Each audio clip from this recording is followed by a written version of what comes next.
요즘 한국 금융시장에서 정말 엄청난 일이 벌어지고 있습니다. 이건 뭐 그냥 단순한 정책 변화? 이런 수준이 아니에요.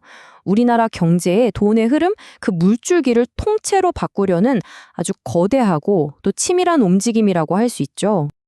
자, 그래서 오늘 우리가 파헤쳐 볼 핵심 질문은 바로 이겁니다. 대체 왜 우리나라에서 제일 잘 나간다는 은행들이 약속이라도 한 듯이 갑자기 주택담보대출을 꽉 조이기 시작했을까요? 이 현상 뒤에는 우리가 꼭 알아야 할 진짜 이유가 숨어 있습니다.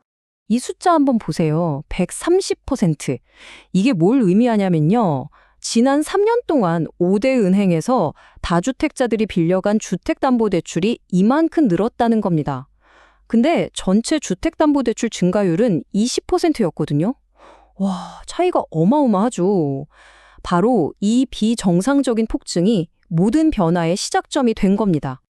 네, 결국 우리는 한국 경제의 오래된 숙제, 바로 가계부채 딜레마라는 문제와 마주하게 됩니다.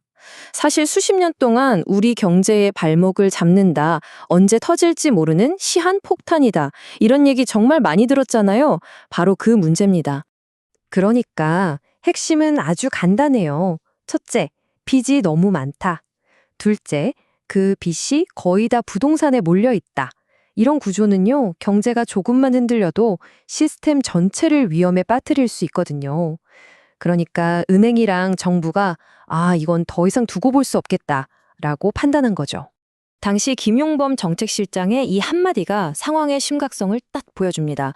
집값이 오를 땐 개인이 이익을 보지만 만약 떨어지기 시작하면 그 손실은 금융 시스템을 타고 결국 사회 전체가 떠안게 된다는 거예요. 정말 무서운 경고죠. 바로 이 리스크 때문에 정부가 직접 나설 수밖에 없었던 겁니다. 자, 그래서 이 문제를 풀기 위해서 두 플레이어가 등판했습니다. 한쪽은 민간의 은행, 다른 한쪽은 공공의 정부. 이 둘이 지금 마치 짠 것처럼 양쪽에서 압박하는 이른바 양동작전을 펼치고 있거든요. 그럼 하나씩 한번 자세히 뜯어보겠습니다. 우선 민간, 그러니까 은행들이 어떻게 움직이는지부터 볼게요. 여기서 진짜 흥미로운 포인트는요. 정부가 이렇게 해! 라고 시키기도 전에 은행들이 먼저 스스로 브레이크를 밟기 시작했다는 겁니다. 이 표를 보시면 그림이 아주 명확해져요. KB, 신한, 하나, 우리, 농협, 우리나라 5대 금융그룹이잖아요. 이들이 모두 올해 가계대출 증가율 목표치를 2에서 3%대로 확 낮춰잡았어요. 이게 어느 정도냐면 우리나라 경제성장률 전망치의 절반도 안 되는 수준입니다. 사실상 우리 이제 가계 쪽으로는 돈 많이 안 빌려줄 겁니다. 라고 단체로 선언한 거나 마찬가지죠. 그러면 이런 질문이 생기죠. 가계대출을 줄여서 남는 돈은 다 어디로 보내려는 걸까?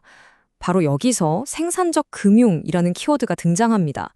쉽게 말해서 그동안 부동산 시장에만 고여있던 돈의 물꼬를 터서 미래를 먹여 살릴 혁신 기술이나 성장하는 기업들 쪽으로 흐르게 하겠다는 거예요. 이건 정말 국가적인 방향 전환이라고 할 수 있습니다. KB금융그룹 양종희 회장의 이 말을 보면 은행들의 전략이 아주 선명하게 드러납니다. 가계대출은 경제성장률보다 낮게 관리하고 거기서 아낀 힘을 기업금융에 쏟아붓겠다. 바로 이게 생산적 금융의 실제 모습인 거죠. 자, 은행들의 움직임은 봤고요. 이제 정부 쪽을 한번 살펴볼까요? 정부는 모든 사람을 압박하는 방식 대신에 특정 타겟만 콕 집어서 정밀 타격하는 핀셋 규제라는 아주 날카로운 카드를 꺼내들었습니다. 정부의 계획은 굉장히 구체적이에요. 타겟은 누구냐? 서울 같은 규제 지역에 집을 여러 채 가진 다주택자들. 어떤 액션을 취하냐? 이 사람들 대출 만기가 돌아오면 연장을 안 해주거나 아주 까다롭게 만들어요. 그럼 목표는 뭘까요? 돈 갚으려면 결국 집을 팔 수밖에 없겠죠. 시장에 매물이 풀리게 해서 과열된 열기를 식히겠다는 계산입니다. 그리고 바로 이재명 대통령의 이 한마디가 정부 정책에 강력한 힘을 실어줬습니다. 실수요자도 아닌데 투자나 투기 목적으로 집 여러 채 산 사람들한테까지 금융 혜택을 계속 주는 게 공정한가요? 이 질문을 딱 던진 거죠. 이 발언 후에 금융당국의 움직임은 훨씬 더 빨라지고 과감해졌습니다. 시장의 반응은 어땠을까요? 정말 즉각적이었습니다.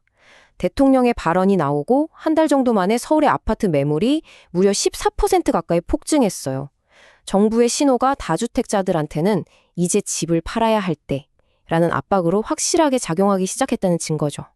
자, 그렇다면 은행과 정부가 함께 펼치는 이 합동작전, 과연 앞으로 어떤 결과를 만들어낼까요? 지금부터는 이로 인한 파급 효과와 전문가들의 전망을 한번 살펴보겠습니다. 이 차트를 보면 상황이 얼마나 복잡한지 알 수 있는데요. 아주 흥미롭습니다. 대부분의 금융그룹 회장들이 작년처럼 집값이 미친 듯이 오르는 일은 이제는 없을 거라고 봐요. 그런데 그러면서도 여전히 서울 아파트 가격은 1%에서 5% 사이로 조금은 더 오를 거라고 전망하고 있습니다. 그만큼 시장에 풀린 돈도 많고 한번 붙은 물이 쉽게 꺼지진 않을 거란 얘기죠. 하지만 모두가 상승만 점치는 건 아니에요. 신한금융그룹 진옥동 회장의 말처럼 만약에 우리가 예상치 못한 변수, 예를 들어 금리가 갑자기 확 오른다거나 하는 충격이 오면 시장이 아예 하락세로 돌아설 가능성도 배제할 수는 없다는 겁니다. 한마디로 아직 안심하긴 이르다는 거죠. 그래서 이 모든 걸 종합해서 큰 그림에서 보면요. 이건 단순히 집값을 잡으려는 정책 그 이상입니다. 대한민국이라는 국가의 자본이 흘러가는 방향을 지난 수십 년간 고여있던 부동산이라는 거대한 저수지에서 혁신산업이라는 새로운 강으로 돌리려는 정말 역사적인 경제 실험이라고 볼 수 있어요. 그래서 마지막으로 우리에게 남는 질문은 이것입니다. 우리가 지금 목격하고 있는 이 거대한 금융의 대전환, 과연 한국 경제를 부동산이라는 늪에서 건져내서 한 단계 더 도약시키는 위대한 첫걸음이 될까요? 아니면 예상치 못한 부작용을 낳아서 또 다른 위기를 불러오는 도화선이 될까요? 어쩌면 이 거대한 실험의 결과에 우리 경제의 미래가 달려 있는지도 모릅니다.